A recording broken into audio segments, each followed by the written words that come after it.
will drive our decision-making.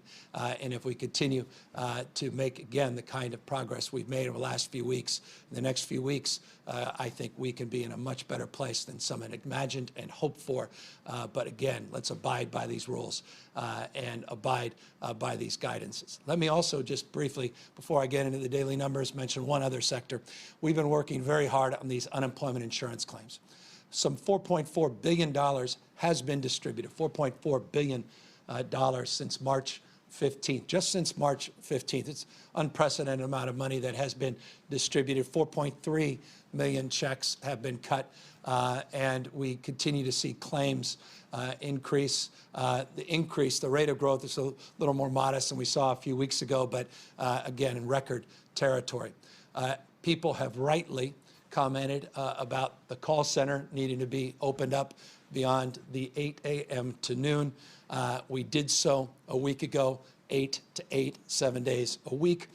People then rightly commented they're having a hard time getting, because of the call volume, getting a human being to answer, and have expressed frustration. We have acknowledged that frustration on multiple occasions, and we've leaned in.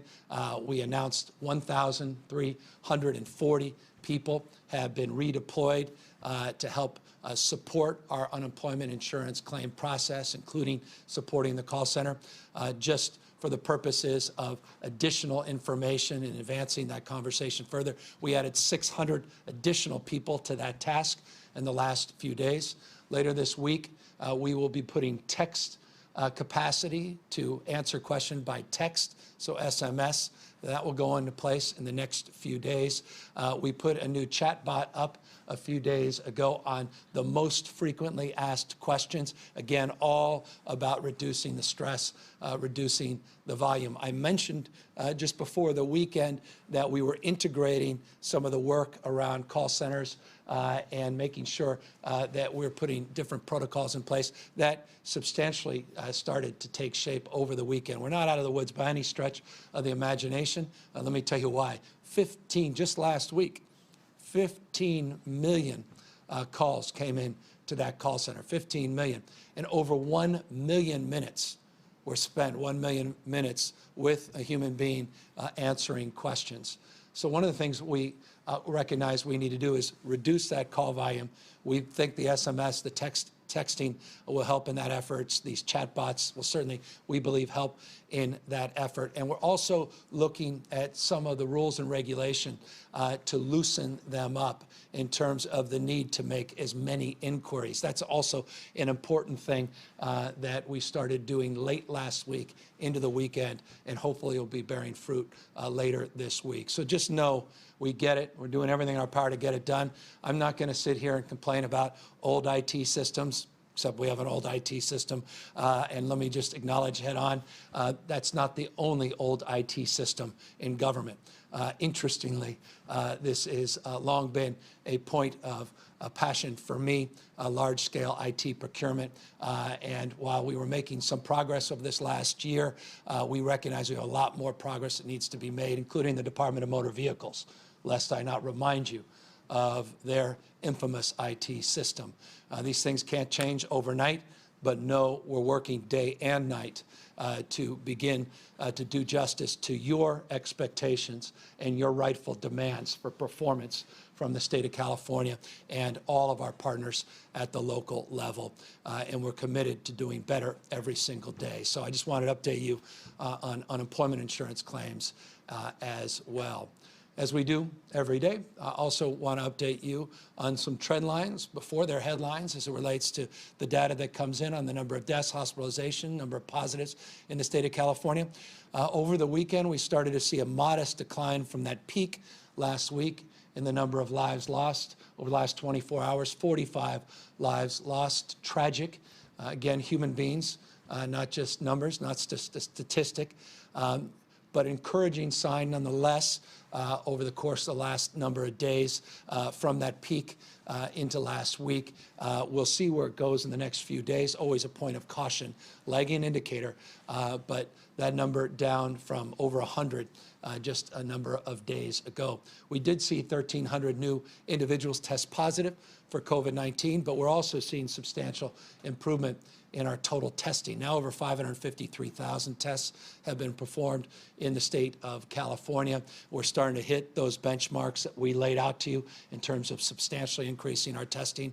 I should just note we're also seeing those benchmarks of commitments I made last week on those 80 new testing sites from OptumServe, first one up there now in Humboldt, focusing on rural Californians, others going out in real time today and through the next week. Also Verily, the partnership with Verily, we talked about a number of weeks ago with Google.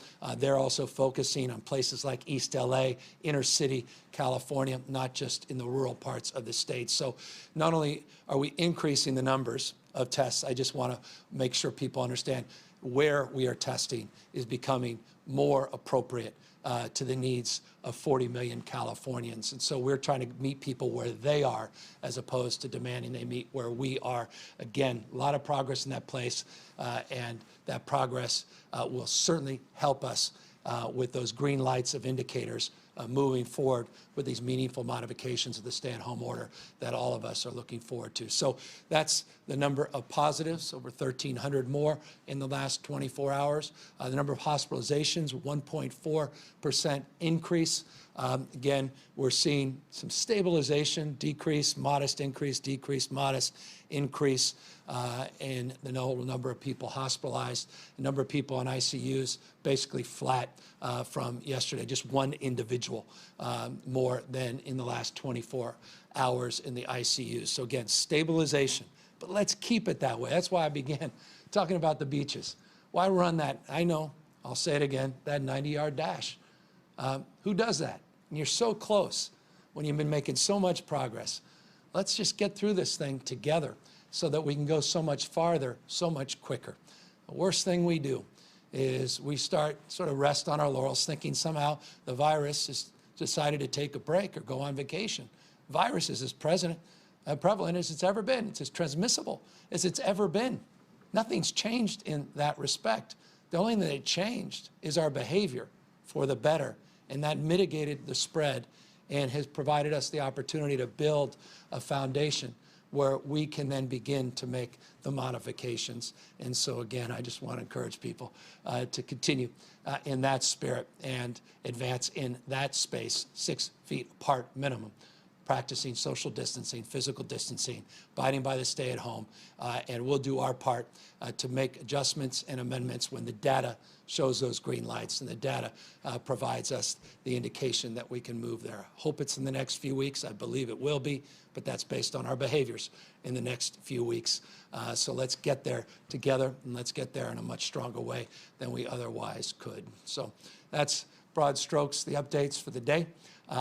And I, again, want to just express great gratitude to all of you that continue to do everything you can to really meet the spirit that this moment requires. And that spirit includes all of you that have signed up for the Californians for all.ca.gov website to contribute your time, your passion, your expertise to volunteer. It is just a wonderful thing to see those numbers continue to grow and continue to expand in terms of every part of this state, people participating, contributing, supporting their neighbors, supporting one another at this incredibly important time. Let's also keep that spirit of contribution going as well. With that, happy to take questions. Jonathan Ayestas, KCRA News. Hi, Governor. Thank you for taking my question. Earlier, you had mentioned that you had possibly wanted to work with law enforcement agencies to be a little more aggressive with any enforcement. At least in our area, we haven't heard of any citations. Does this mean you're wanting to take a step more towards that, or is the goal still education about social distancing guidelines versus enforcement? Yeah, I appreciate it. No, the predominant focus is education. We did a lot of PSAs. We did paid media. I was very explicit last Thursday, a little bit on Friday, about our concerns and the expectation, particularly in these two counties that had soft openings. as opposed to hard closures. And it manifested as we were concerned, though I think because of the great work the state parks and their Parks Patrol and our partners at the local level did, it was mitigated. Look, there were thousands of contacts, particularly on Saturday, substantially less so on Sunday for a multitude of reasons. There were no citations or arrests. There were a few warnings scattered all throughout the state of California. I think that's a better approach. I don't want to be punitive. My gosh, someone has lost their job. Last thing they want to do is walk their dog. They're with their kids. And they've got cabin fever, and they just want to take a rest on the beach. And all of a sudden, they get a citation. I don't want to see that happen. You don't want to see that happen. None of us do. But if there are people thumbing their nose and abusing it, putting their lives at risk because they're impacting the lives of others, and ultimately setting back the cause of reopening the economy as quickly as we'd like to, I think we may have to do a little bit more. And so I mentioned it a moment ago. Let me mention it again. And to answer your question a little more specifically, we have a all-hands meeting. We have a lot of these meetings, but with this as the principal topic, with the Police Chiefs Association, our County Sheriffs Association, CSAC, that's our county partners, and others, to see if we can work even more closely together over the course of this next week and the next few weeks, so that we can keep this momentum going and not see a setback. And everybody's saying the right things. I think they want to do the right thing, including those local officials that wanted to open up the beaches. I think to their credit, they saw what happened. They've listened to the concerns and some of the criticism that all of us have received. And I think there's an understanding and willingness to work collaboratively together. By the way, it extends not just to enforcement, it's also some strategic considerations. When we talk about hard closures, it's primarily these parking facilities. Soft closures include parking facilities, but you broaden some of the parking restrictions even beyond the formal parking areas. You begin to further the efforts to mitigate a surge of visitors. So there's some other things we can do, and we will be doing a lot more of those things in the next number of days and weeks. Angela Hart, Kaiser Health News. Thanks, Governor. On this testing ramp up that you've discussed, you've talked a lot about increasing testing in rural towns and communities of color that have seen inadequate testing. But what we're hearing a lot about is challenges when it comes to testing and the uninsured population. So can you talk about that and to the extent with which California's testing goals are being complicated by lack of health coverage? Yeah, I have Dr. Galley here could talk more specifically about that. That absolutely should not be an impediment for a multitude of reasons that we have announced, regardless of your status in the state of California. For a multitude of reasons, that should not be an issue. But Dr. Galley can fill in more specifically the blanks in terms of what those actions have been and why he feels confident that that's not an impediment. Thank you, Governor. We do continue to stand up sites across the state, targeting areas that haven't had enough testing, haven't had any testing in some areas. And certainly as we look at our data, to target those neighborhoods and communities where we know there's disparities in outcomes with COVID-19 to make sure those populations receive the testing in a quantity that they deserve. We're building towards that, and we're making new strides every day. Early on in our response, the governor made some very important moves, indications that our commercial health plans should and will support the payment for COVID-19 testing, regardless of where an individual is or what plan they're a part of. He directed our team at the Department of Healthcare Services, who run the Medi-Cal program, to ensure that no individual Medi-Cal beneficiary would experience any economic harm while they seek testing. We have worked with our clinic partners to make sure that there's clarification on how that billing arrangement and payment arrangement can be made so that we don't have any issues getting an individual tested. And for those who do not have either commercial insurance or Medi-Cal, those who are uninsured, that we make sure that anyone who runs a test on an uninsured Californian is able to get reimbursed adequately, so that does not become an impediment.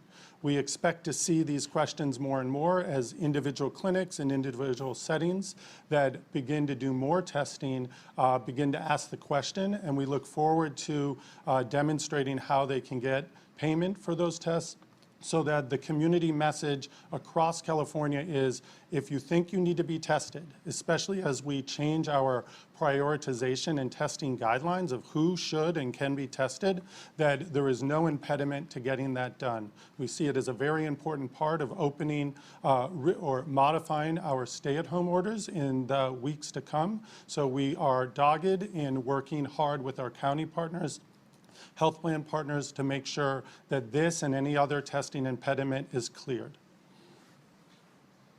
And Angela, as always, PPE is an issue as well. Accessibility, testing, but you got to have the appropriate amount of personal protective equipment. And so that's why we continue to work so aggressively to make sure we get these masks in particular, but not just masks, gowns, shields, gloves, and other PPE distributed as quickly and assuredly as we receive them. Alex Michelson, Fox 11. Governor, thanks for taking my call. A lot of people, business owners, employees, are grateful for all the government assistance, grateful for all the charity work, but what they really want to do is get back to work. So in terms of what are the types of businesses that you're looking at that could potentially reopen first? Are we looking at maybe retail businesses with proper social distancing? Give employees and business owners sort of a sense of what is to come. The good news is we'll be laying that out in detail tomorrow. We'll be highlighting indicator 5 of our 6 indicators. That indicator is specific to business. We'll talk regions, we'll talk sectors. We'll lay out a strategy for phasing those things in. As I said, preview based upon the data to date and based upon the importance of continuing to practice social distancing and physical distancing. If the data leads us further and the indicators continue to hold, that in the next few weeks, we'll start making some meaningful modifications, not the next few months. That's why, like I just talked about, the importance of not seeing what we saw this weekend on our beaches, because the only thing that could set us back is our individual and collective behavior. Stephanie Baer, BuzzFeed News. Hi, Governor. I had a few questions about the state's contact tracing plans. Is the state working with any tech companies to automate contact tracing through a phone app or other technology? And then last week you said that the state's goal was to build a contact tracing workforce of 10,000 people. How many people has the state hired so far?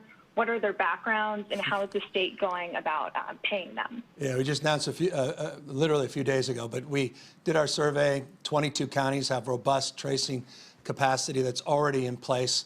We're building off that existing workforce. We are going to announce, I don't want to get ahead of myself, a partner with a well-known brand in the state of California, but not tech brand yet. This is more a well-known medical institution in the state of California guide our efforts. As I specifically said last week, we had done that survey not just of the counties, but of our existing workforce on allowing people to fill out forms about what their unique skill set is so that we can then redeploy that workforce. That will be redeployed from, again, a bottom-up perspective, building on the existing capacity and the expertise and workforce at the county level, supplementing at the state level, and then building capacity and partnerships, the institution that we're very, very shortly going to announce that will be substantially doing the training that's required for the workforce. We're well on our way of meeting our internal goals, and over the next few weeks, you're going to see thousands and thousands of people well on 10,000 goal sooner than actually some of us had even anticipated when we made the announcement last week. And again, that's based upon the extraordinarily robust existing infrastructure that's in place. It may not be total numbers, but it's the quality of those local efforts that are consistent, by the way, even in this crisis. And this is important to remind people. We've been doing contact tracing for years and years and years, decades in the state of California. TB, measles, Substantively, you'll see a lot of work in this space. STDs, some gonorrhea outbreaks in the last number of years, HIV and AIDS brought to a whole nother level. And some counties are more enriched in this space than others. So we're building off that local expertise that already exists and then expanding it with this surge workforce based on the surveys that we had conducted a number of months back, probably almost 2 months ago, 7 or so weeks when this crisis first took shape, and we started those surveys. And then we'll augment those efforts through this online portal and training program that we're just about to announce. And I want to do it today, but I don't want to get ahead of myself. And so no, in the next day or two, we'll be even more specific, including the answer to your question on what the tech platform.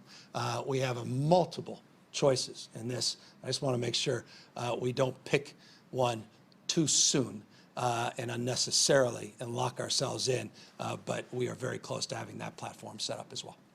David Baker, Bloomberg News. Yes, hello, Governor. You had last week talked about how the federal government and President Trump in particular had promised the state 100,000 swabs, testing swabs last week, which then got ratcheted back a little bit to 90,000, and 250,000 this week. Did you indeed get the 90,000 last week? Are you assured that you will get the 250,000 coming up this week? And if so, are there any other testing bottlenecks out there in the different bottlenecks you described last week, like with reagents and things like that? Yeah, thank you. Oh, we received the 90,000, distributed 90,000. Nothing to believe. It's Monday that this week we won't receive 260,000. They're promising to make up for the 10.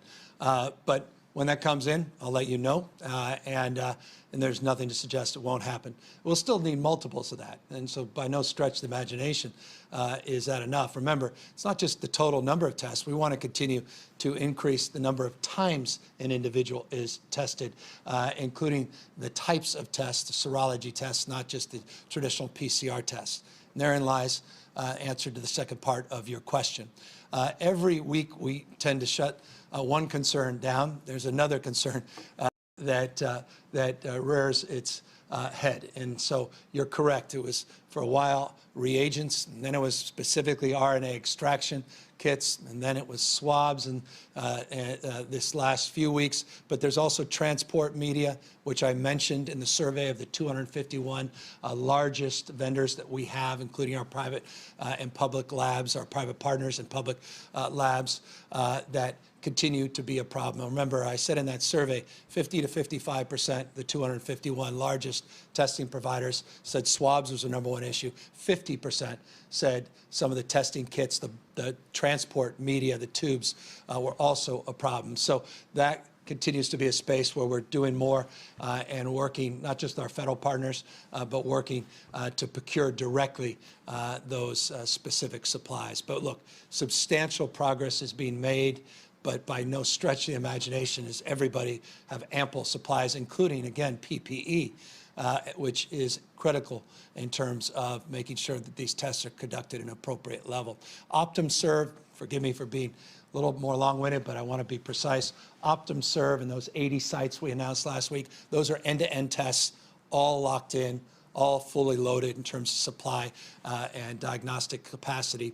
And Verily has substantially made progress in the 6 additional sites that we announced last week in terms of their supply chain. So we're confident in those new announcements that supplies for the moment are ample. And I'll remind you the 1.5 million serology tests that Abbott has committed to, and we have procured. Those are going to sites where the machines are already in place, and we're confident that those also are fully loaded commitments. Jeremy White, Politico.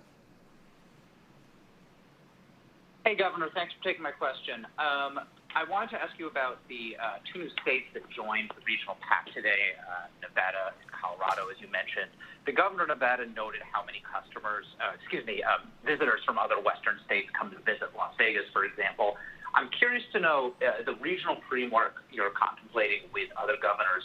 Would it potentially include policing the borders between those states, limits on people crossing those borders depending on how different governors are rolling back or keeping in place these orders? Yeah, I think, look, you scope a potential. That's a potential.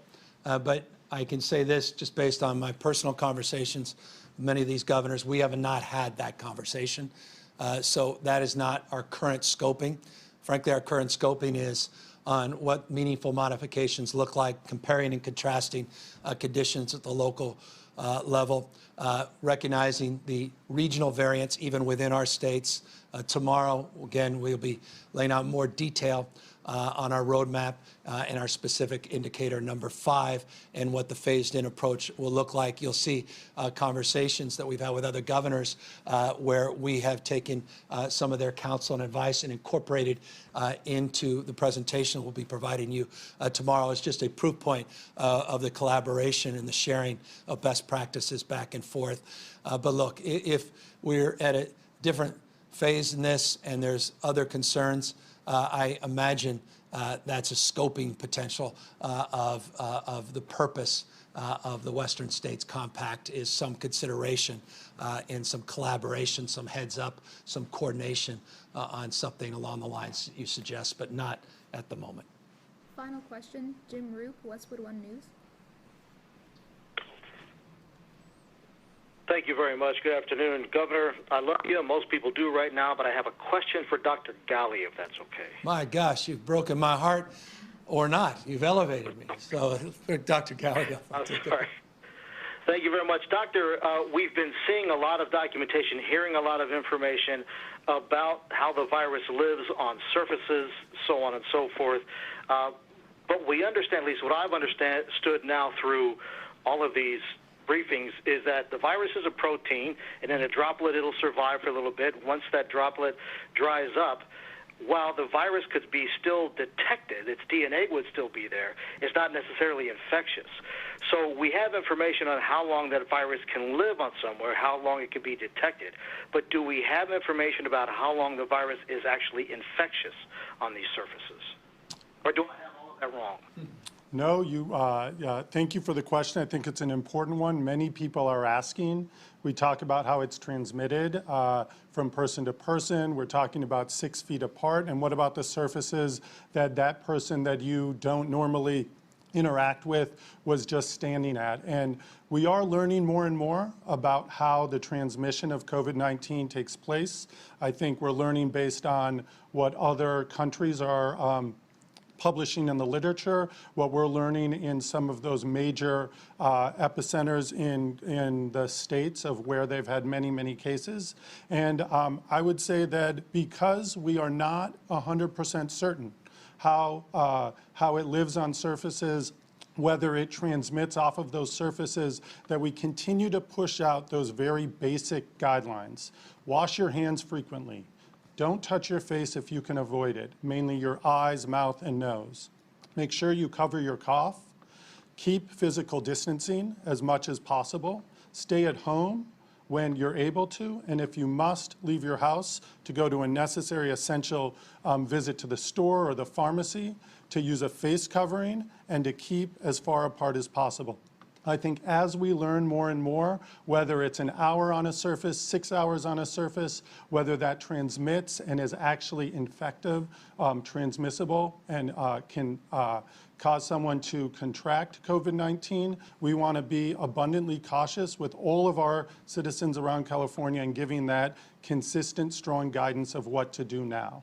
As we learn more and more about the science, we will share that with you, try to be clear about what it means and how it might change our requirements or recommendations around how we behave. But for the time being, we continue to stick to the initial message around physical distancing and doing the basic common sense things around covering your cough, washing your hands, and taking normal measures to protect yourself, your families, and your communities. Thanks for asking the person who went to medical school that question. And let me just extend appreciation to everybody all the good work you've done to suppress the spread in the state of California. And good work is provide us the opportunity tomorrow to give you an update on our indicator. Again, 6 indicators. We did the update last Wednesday on testing, tracking, tracing, isolation, and quarantine.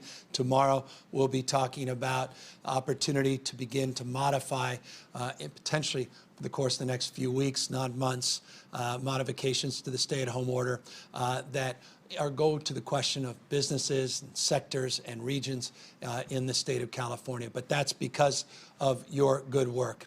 If the data starts to show different things, the spread is not suppressed, if we go back to our behaviors, pre-COVID-19 behaviors too quickly, then these announcements, these guidances, our ability to get back to modified normalcy will simply be delayed. And so, again, it's in the spirit of collaboration, spirit of expectation, and in the spirit that has defined the last few weeks that I just, implore you to continue to do the great work you've done and continue to tell your friends and family, particularly younger folks, that work is not over. The virus is as transmissible as it's ever been.